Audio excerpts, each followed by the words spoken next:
On the edges of the empire, Roman soldiers march off to defend the frontier villages from attack. A young boy named Stilicho proudly watches his father among them. Stilicho was the child of a mixed marriage, as it were. He had a Vandal father but a Roman mother, and this meant that he grew up in a sort of context that was half barbarian and half Roman. This was not atypical of people in this period, and above all, of people who were associated with the army. Stilicho dreams of becoming a soldier like his barbarian father, fighting to protect the great empire. By this time, a sizable percentage of the officer corps was of what you might call barbarian ancestry. These are men who were recruited, worked their way up the ranks. The next generation, they become the generals. As ever fiercer tribes invade the empire, Rome's dependence on barbarian mercenaries grows by the day.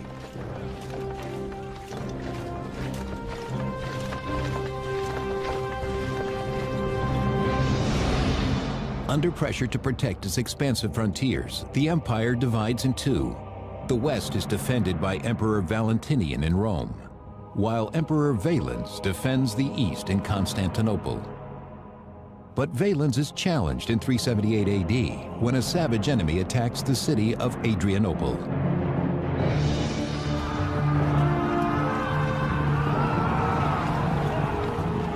They are the Goths, and what they want is Roman land. They intend to destroy the Roman forces with muscle, steel, and fire, knowing the heavily armored Romans will quickly feel the heat as the battlefield burns. The Goths were far more numerous, and they had a lot to fight for. They'd been badly treated by the Romans, they'd been sold into slavery, they really had nothing to lose. During the Battle of Adrianople, Emperor Valens' soldiers are no match for the savage and relentless barbarian warriors. They attack, and everybody is pushed to the right. The Romans always edge to the right anyway, because you want to keep that right shoulder under the shield of the guy next to you. Now this is accelerated. Everybody compacts around the emperor because he's on the far right, the point of honor, and his men won't move. So we have this acceleration, this compactor process. The Goths come out of this circular deployment and surround the Romans and cut them down. The Emperor Valens himself falls on the battlefield, forced to fight for his life.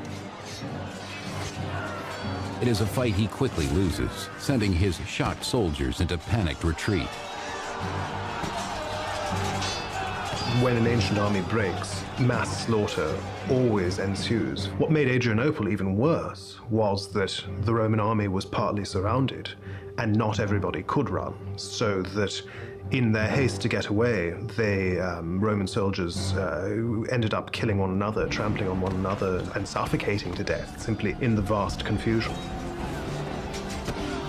2/3 of the Roman army is lost. The late Roman historian, Ammianus Marcellinus, describes the carnage. Arrows whirling death from every side always found their mark with fatal effect, since they could not be seen beforehand or guarded against. The Battle of Adrianople is a turning point in Roman history. It's a turning point from which the empire cannot return. The army is largely gone, and there's no way of getting it back except to use the barbarians themselves.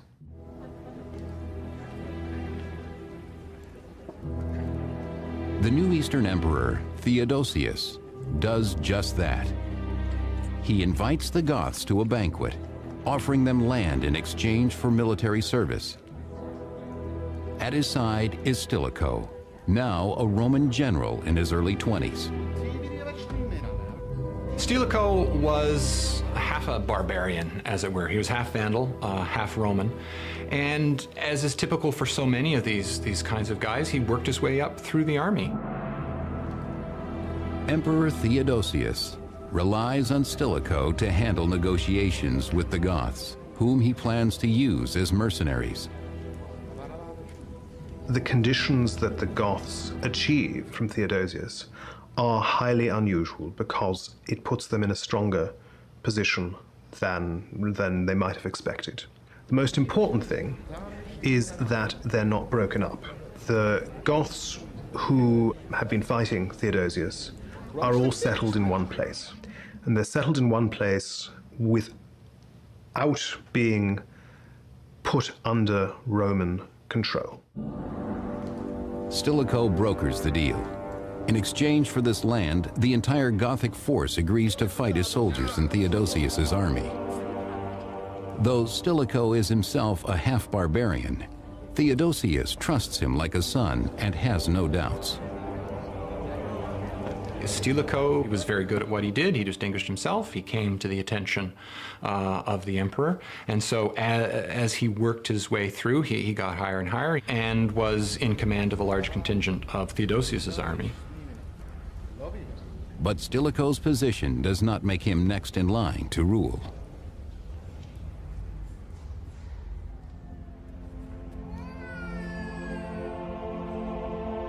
That honor falls on the emperor's biological sons, Arcadius and Honorius, who is born in Constantinople in 384 AD.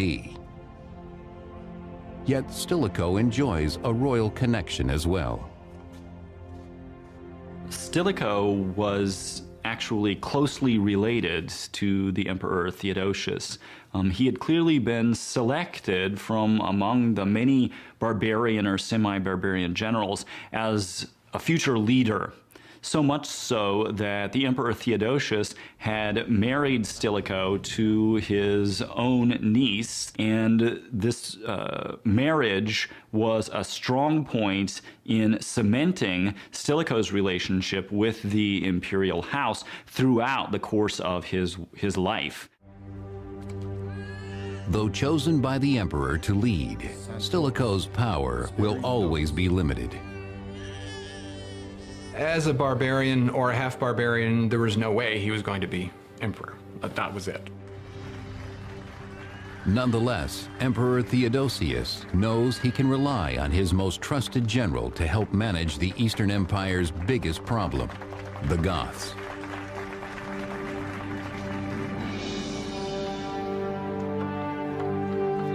To solidify Emperor Theodosius's new treaty, Gothic boys are sent to training camps to be instructed in Roman military ways. What is clear is that they weren't fully Roman subjects, but that they were obliged to serve the Roman army when the Roman emperor called on them to do so.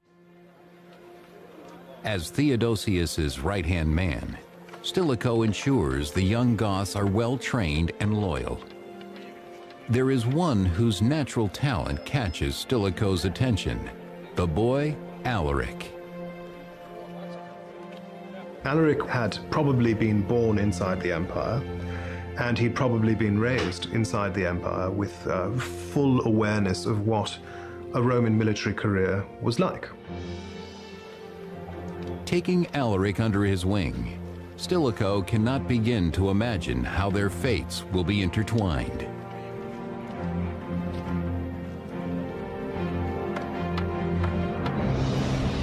Over the next decade, the Eastern Empire grows stronger under the combined rule of Stilicho and Emperor Theodosius.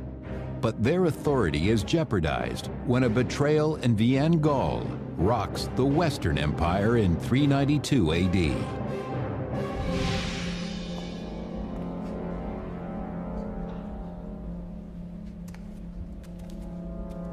While sleeping in his palace, the Western Emperor Valentinian II is murdered by his barbarian guardian Arbogast, who then disguises the death as a suicide. The emperor was the symbol of Rome's empire itself, and so the death of somebody around whom the state was structured, symbolically structured, is a tremendous psychological blow. Worse still, The Western Empire and its army fall under the control of the ambitious barbarian Arbogast. The usurper is now a threat to the Eastern Empire as well.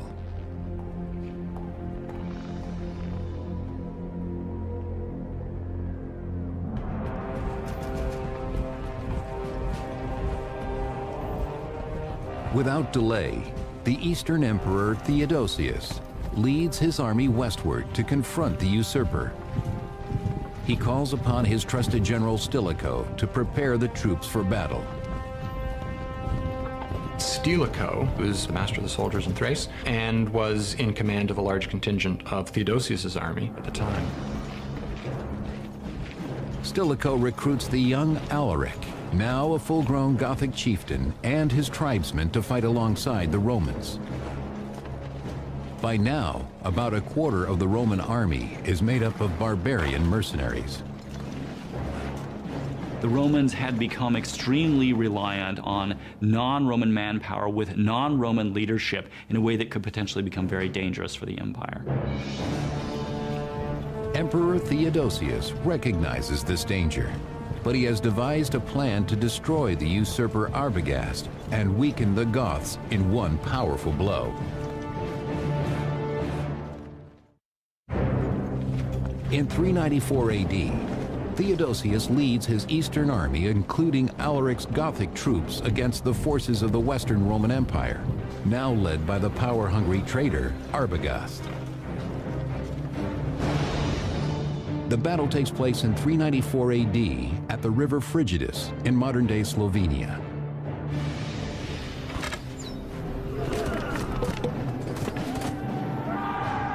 There, confronted with Arbogast's army, Emperor Theodosius orders Alaric and his Goths into battle first, preserving his Roman troops. He almost certainly deliberately put them on the front lines for the very first engagement, knowing that that was the most dangerous position for them. He probably hoped that as many of them would die as possible and yet still achieve victory. The Goths fight for their lives. But Arbogast's forces, hungry for blood and booty, cut them down.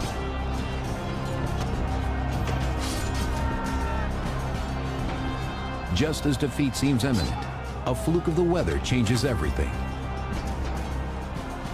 It just so happened that the way that the troops were lined up, the winds were blowing very much against the forces of Arbogast and for the forces of Theodosius, so that the projectiles that were shot and thrown on the part of Arbogast's army failed to reach or have any effect on Theodosius's army.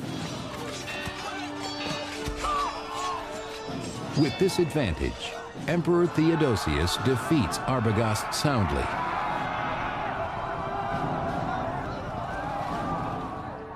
But in the process, he has made a dangerous new enemy. As Alaric searches the bodies of the fallen Goths for survivors, Theodosius's betrayal cuts deep. When the Goths were put on the front lines and used as cannon fodder or missile fodder for the troops of Arbogast, Alaric must have been furious. Never again will Alaric allow his people to be mere casualties of Roman glory.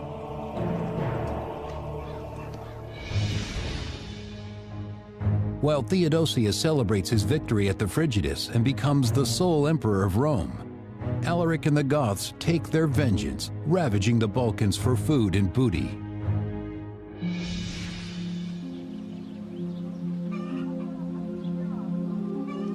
There, Roman farmers, unarmed and vulnerable, are completely unprepared for the wrath of the Goths. Their harvest is exactly what Alaric needs. Alaric has nothing now to draw upon to support his people. He does not have access to local taxes. He does not have access to granaries. That means he can't feed his people. Alaric is now determined to feed his people with Roman grain, and the local Roman garrison can do little to stop him.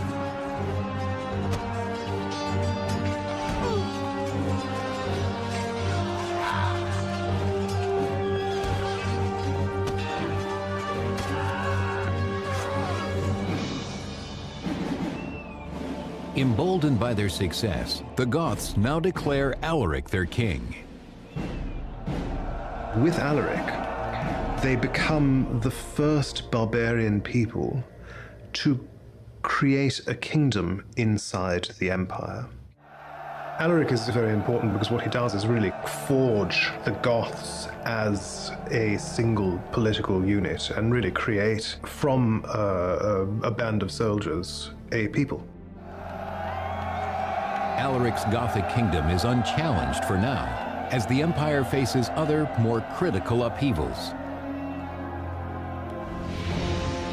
In 395 AD, when Emperor Theodosius falls ill and dies, the empire is divided once again. His teenage son Arcadius is made Emperor of the East in Constantinople, and his 10-year-old son Honorius becomes Emperor of the West in Rome.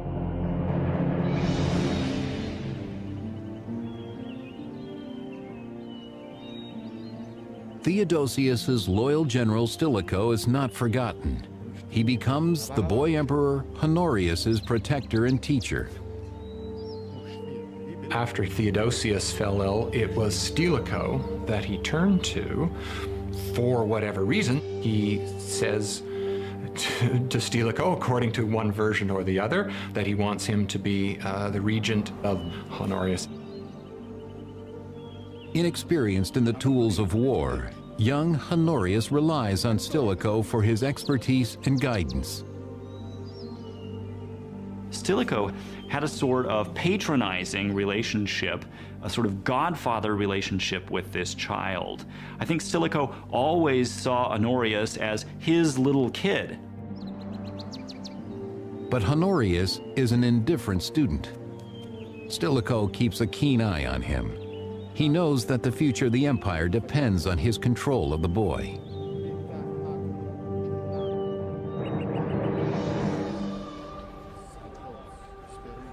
In 397 AD, Stilicho secures his hold on Honorius by marrying the young emperor to his daughter.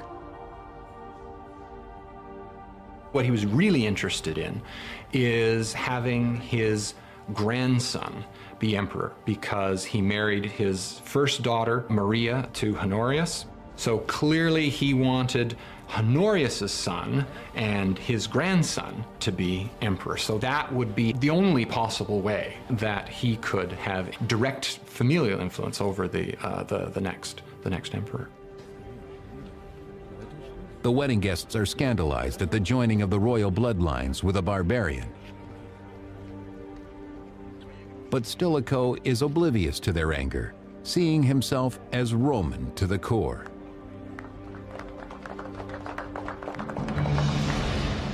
But Stilicho's power in Rome does not extend to the other young emperor, Arcadius, in Constantinople.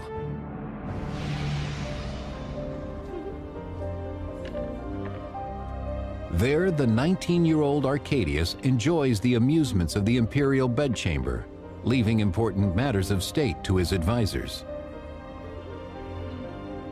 Well, the fact that Theodosius, had he been alive to see his sons try to operate without his presence, would have been greatly disappointed. Of that there can be no doubt. Shockingly, Arcadius grants the honor of consulship to his chief of staff, the eunuch Eutropius. A eunuch as a consul is like having a porn star elected as president of the United States. This is just so far beyond the pale that people just can't believe it. A eunuch as consul is monstrous. But what makes him truly hated in Constantinople are Eutropius's plans to negotiate with the barbarian Goths.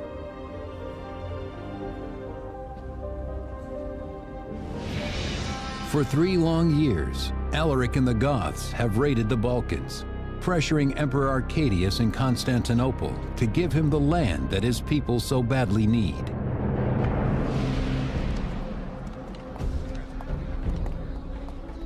Finally, in 397 AD, Emperor Arcadius invites Alaric to Constantinople at the urging of Eutropius.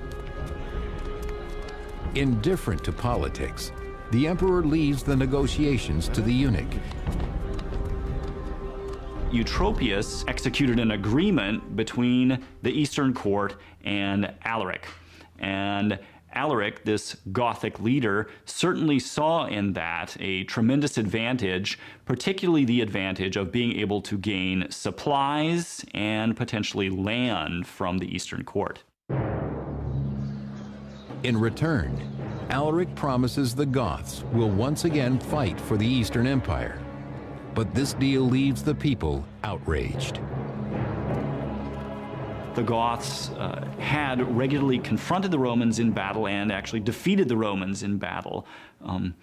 The Romans, therefore, had a huge amount of not so carefully disguised distaste for the Goths. Poisoned with hatred for their one-time enemies, the angry people will not be satisfied until the streets of Constantinople flow with Gothic blood.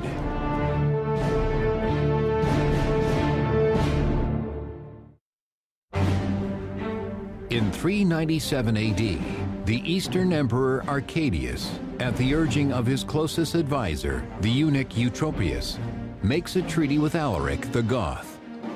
But anti-barbarian prejudice spreads like poison throughout the city.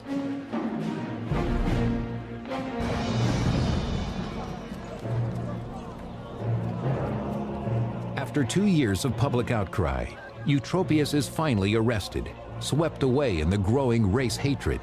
His rivals claim his disgrace will quickly appease the angry mob.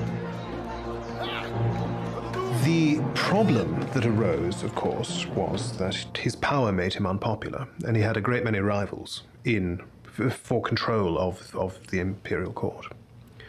And one of the things they exploited was his willingness to negotiate with barbarians and with the Goths. Eutropius is sent into exile and later executed. But his sacrifice does not quell the anti-barbarian fervor of the people, who rise up and massacre every last Goth in the city. It's very difficult in any period to put your finger on the roots of ethnic tension. It's clear enough that the Romans resented barbarians who were invading their territory. But Roman feelings against barbarians went much deeper than that. There was a sort of visceral dislike of anything that smacked of barbarism.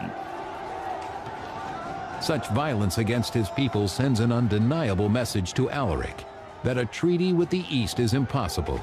The hatred is too deep.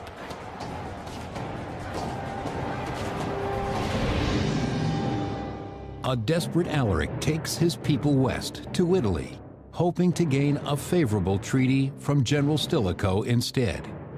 But soon a terrible new force threatens both the Goths and Rome: the Huns.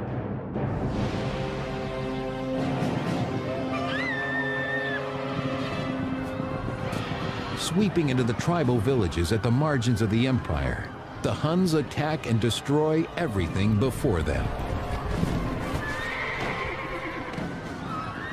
Well, the Huns were moving west. They were looking for greener pastures, as it were. And they're forcing the various Germanic tribes, the nomadic tribes, the settled tribes to move out of their way. The Huns are nasty, they're ruthless, and no one wants to be near them. But to all intents and purposes, they're forcing the others ahead of them like a bow wave in front of a boat. And people are trying to get out of the way. Those who do not flee the savage horsemen are cut down with brutal precision. For the Huns leave no survivors. The Hunnic invasion forces other barbarian tribes deeper into Roman territory.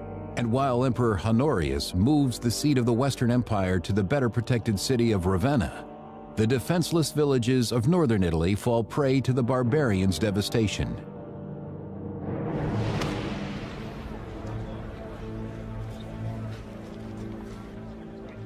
The dwindling Roman forces are overwhelmed.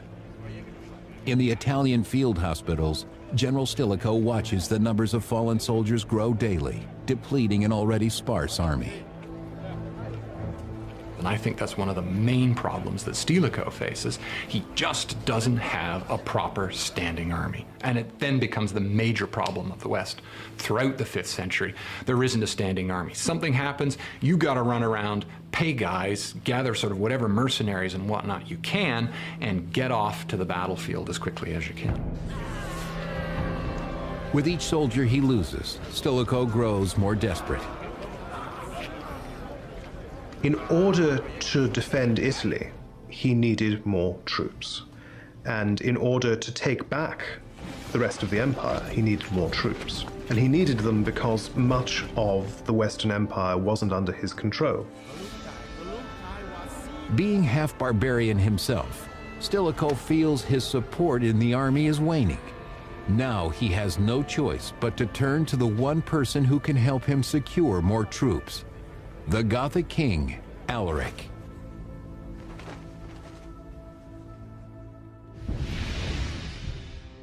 In 406 AD, Stilicho travels to Alaric's camp in Illyricum, modern-day Serbia, offering a deal.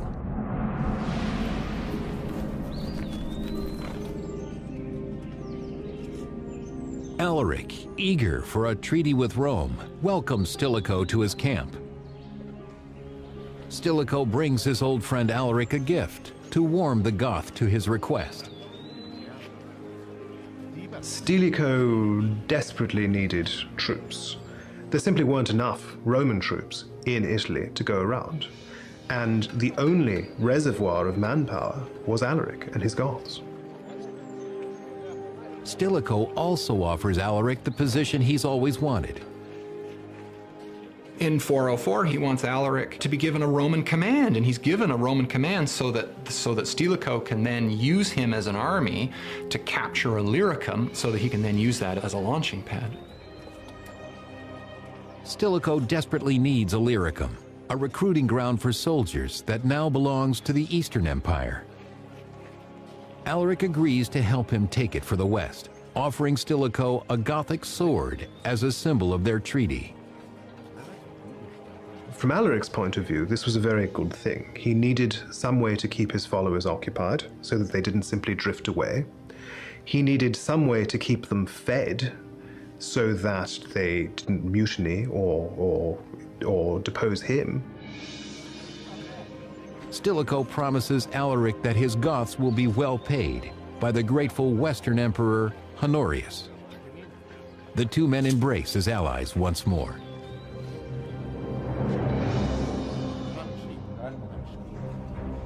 But years go by, and Honorius's court is unwilling to make good on Stilicho's promise to Alaric. Stilicho finds he has lost influence over the young emperor. By now, Honorius is a full adult, doesn't need a guardian anymore. Stilicho's position versus Honorius's court, the inner circle, that is a very difficult one, because as Honorius grew into adulthood, his court distances him, Honorius, from Stilicho's influence. Feeding the emperor anti-barbarian propaganda, these advisors have delayed Stilicho's plan to work with the Goths for years. The Goths now demand to be paid for their service as promised. Stilicho needs to come to the Roman Senate, and he needs to ask that the senators themselves produce 4,000 pounds of gold in order to pay off the Goths for this. He has to do so in many ways over the protests of Honorius, so it's very clear that the two of them are beginning to part ways at this point. But Stilicho warns Honorius that if Alaric is not paid, the Goths will revolt, an event the emperor may not survive. Honorius at first agrees to this, but then his personnel official, who's named Olympius, believes that Stilicho is trying to do this so that Stilicho himself can set up his son, Eucharius, on the Eastern throne. Scared and confused, Honorius believes Olympius's claims, making a decision that will spell disaster for both Stilicho and the Western Empire.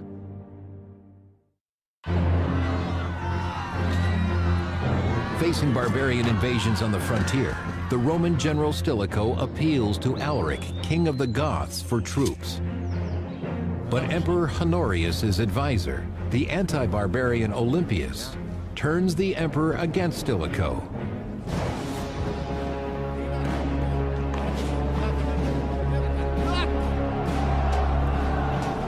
Olympius and his like-minded officers incite the army to revolt against the half-barbarian general Stilicho.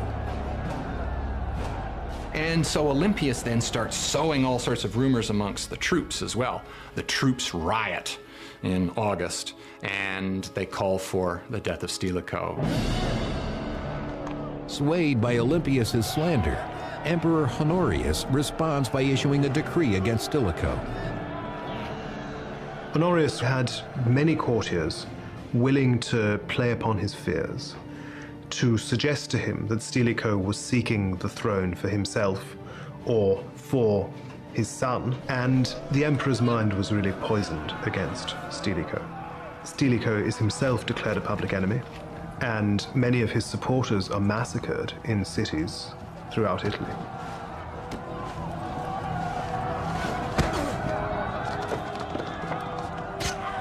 Ethnic hatred explodes among the populace. 5th century chronicler Orosius.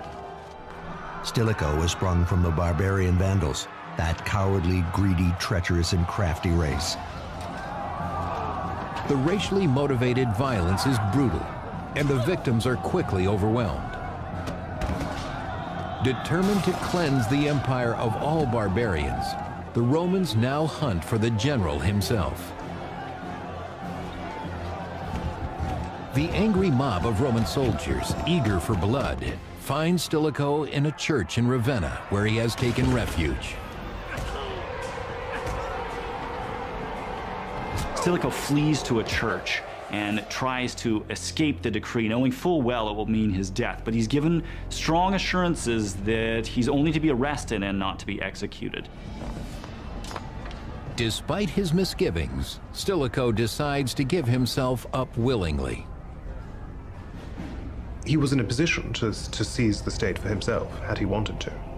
But he remained a loyal servant of the ruling family his whole life. Even at the end, when he was betrayed by the master he had served his whole life, he refused to rise up and resist. And it certainly spared Italy a civil war. Outside the church, among the angry mob, Stilicho finds Olympius waiting for him. Instantly, a second decree arrives ordering Stilicho's death. His attendants and bodyguards threaten that they will attack those who have been sent to arrest Stilicho, but Stilicho, in very noble fashion, agrees to allow himself to be killed so as not to stir up further trouble. Stilicho is stripped of the symbols that mark him as a Roman general. Stilicho himself is something of a tragic figure. He could quite easily have rebelled when he faced this hostility from his emperor, but instead he surrendered, left the church where he had taken sanctuary, and went quietly to execution. The great barbarian general is felled as those he sought to protect cheer on. His death excites the crowd, who are no longer satisfied by symbolic gestures.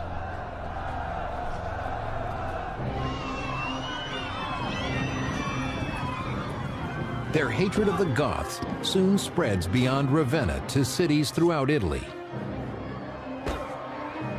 Roman troops attacked any Gothic families, immediately killing as many as 10,000 of them as a response to this anti-barbarian sentiment that had arisen at the end of Stilicho's administration. 6th century historian Zosimus describes the massacre that occurs in the Italian cities in 408 AD. The soldiers fell upon the barbarian women and children in each city, and as if at a predetermined signal, destroyed them and plundered their property. Naturally, those Goths who remained alive and who escaped this massacre were no longer willing to associate themselves with the Romans, and they had an easy and quick place to turn: Alaric's army. 30,000 Goths instantly switched allegiance and joined Alaric. But with Stilicho's death, their treaty with Rome and the money and land it promised them vanish. Alaric and his now powerful army moved towards Rome to pressure Emperor Honorius to give them what they want.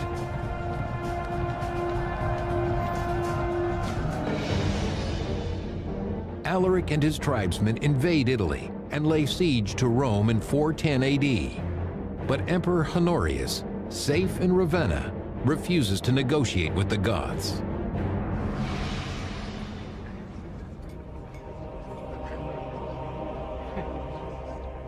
Honorius and his advisor Olympius care little for the people of Rome. So what little by little happens is Alaric's trying to do anything to get Honorius's government to sit across the table from him and talk shop. I mean, what's going on here? We're destroying Italy. All I want's a command, some place to take that command, and the court won't talk to him. But the Roman senators insist that Alaric's demands must be met or the city will fall. They're negotiating a ransom, in essence, for their city.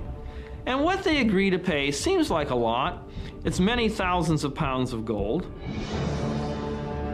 Humoring the senators, Honorius agrees, sending Alaric word of a possible treaty. Come to Ravenna and we'll come to terms. But the anti-barbarian emperor has his own plans for the Goths. In the chaos following General Stilicho's death, the Goths lay siege to Rome. To save the city, Emperor Honorius agrees to make a deal with the barbarians' king, Alaric. Alaric and his troops begin their journey from Rome to Ravenna to meet Honorius for negotiations in good faith.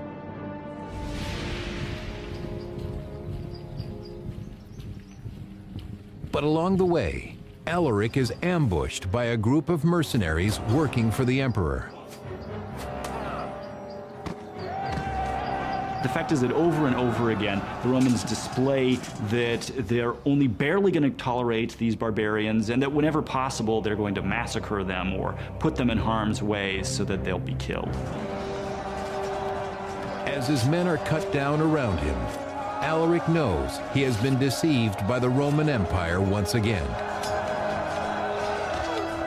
That's a good story of betrayal, of a lack of honor on the part of the court of Honorius. Alaric is a very honorable man who's dishonored by both courts. And one could go on.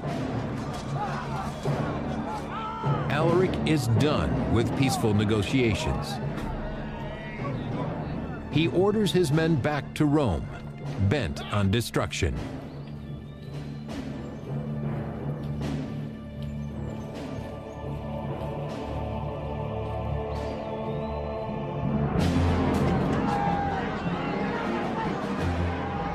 The Goths break through the gates of Rome in 410 AD and at long last enter the ancient Roman capital. For the first time in 800 years, the great city is sacked. It's important to realize that Alaric didn't want to sack Rome, and he did not want his army to sack the city.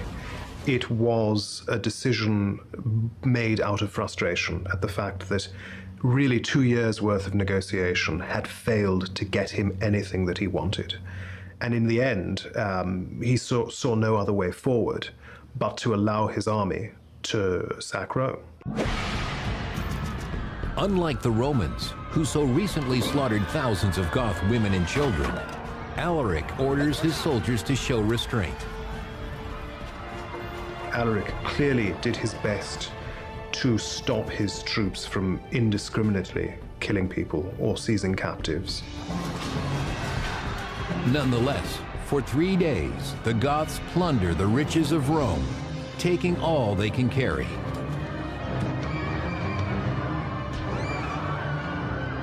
The sack of Rome would have been devastating in terms of the amount of treasure and money that was taken away from the city. And we can be sure that however mild it was, there were still a great many atrocities perpetrated. There's no question of that. But the deepest effect of the sack of Rome is psychological. A former citizen of Rome, Saint Jerome, writes mournfully about the devastated city. My voice sticks in my throat, and as I dictate, sobs choke my speech. The city which had conquered the whole world was itself conquered.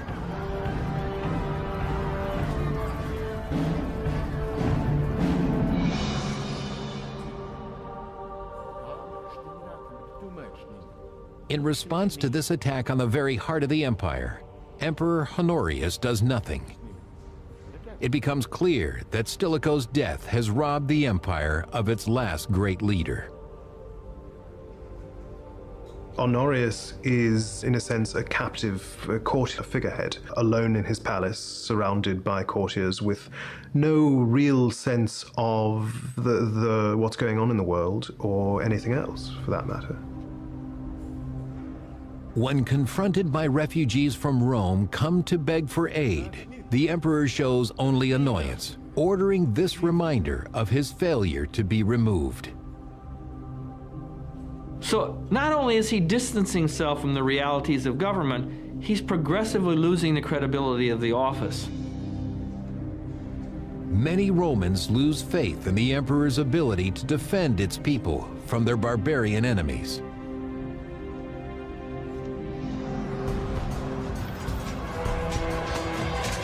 Their fears will be justified. As the Goths continue to savage the dwindling Roman army, the emperor is powerless to stop them. The Goths are here to stay.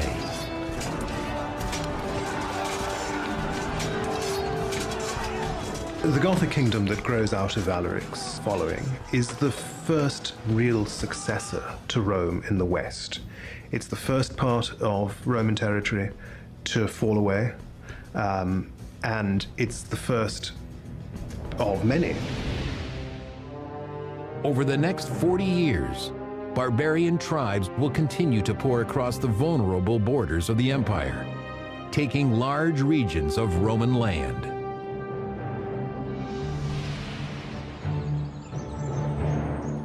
These losses and the fading of the empire were foreseen by General Stilicho, who tried desperately to stop them, only to earn his own execution.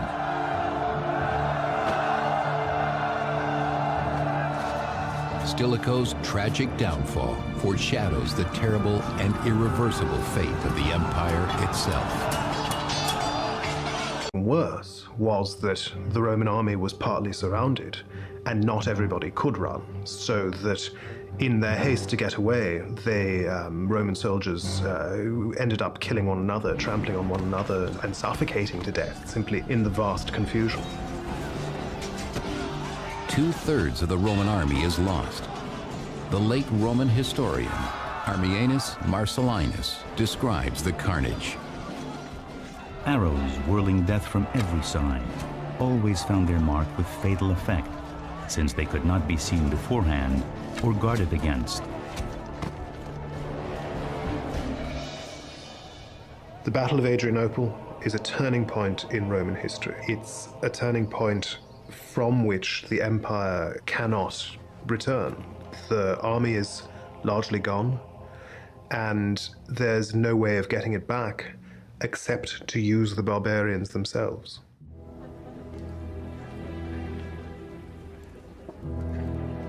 The new Eastern Emperor, Theodosius, does just that. He invites the Goths to a banquet, offering them land in exchange for military service. At his side is Stilicho, now a Roman general in his early 20s. Stilicho was half a barbarian, as it were. He was half Vandal, half Roman. And as is typical for so many of these kinds of guys, he worked his way up through the army. Emperor Theodosius relies on Stilicho to handle negotiations with the Goths, whom he plans to use as mercenaries. The conditions that the Goths achieve from Theodosius are highly unusual because it puts them in a stronger position than they might have expected. The most important thing is that they're not broken up. The Goths who have been fighting Theodosius are all settled in one place. And they're settled in one place without being badly treated by the Romans. They'd been sold into slavery. They really had nothing to lose. During the Battle of Adrianople, Emperor Valens's soldiers are no match for the savage and relentless barbarian warriors. They attack, and everybody is pushed to the right. The Romans always edge to the right anyway, because you want to keep that right shoulder under the shield of the guy next to you. Now this is accelerated. Everybody compacts around the emperor because he's on the far right, the point of honor, and his men won't move. So we have this acceleration, this compactor process.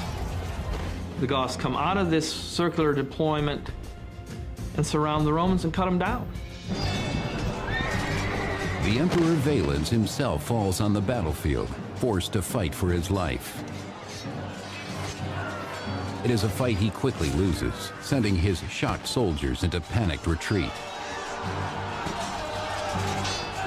When an ancient army breaks, mass slaughter always ensues. What made Adrianople even Fiercer tribes invade the empire.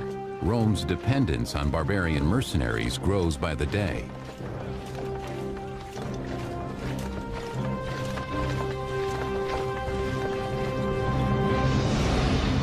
Under pressure to protect its expansive frontiers, the empire divides in two. The west is defended by Emperor Valentinian in Rome, while Emperor Valens defends the east in Constantinople.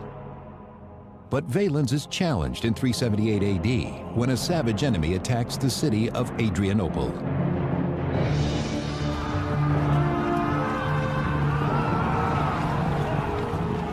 They are the Goths, and what they want is Roman land. They intend to destroy the Roman forces with muscle, steel, and fire, knowing the heavily armored Romans will quickly feel the heat as the battlefield burns. The Goths were far more numerous, and they had a lot to fight for. They'd been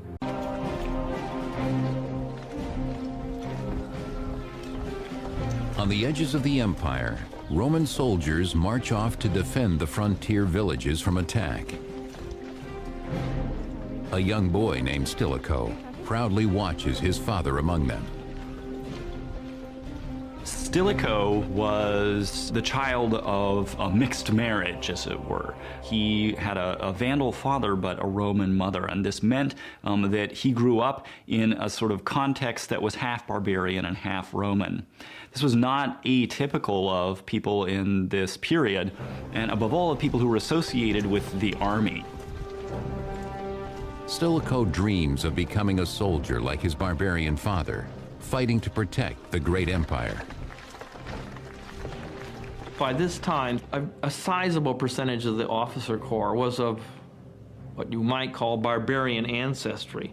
These are men who were recruited, worked their way up the ranks. The next generation, they become the generals. As ever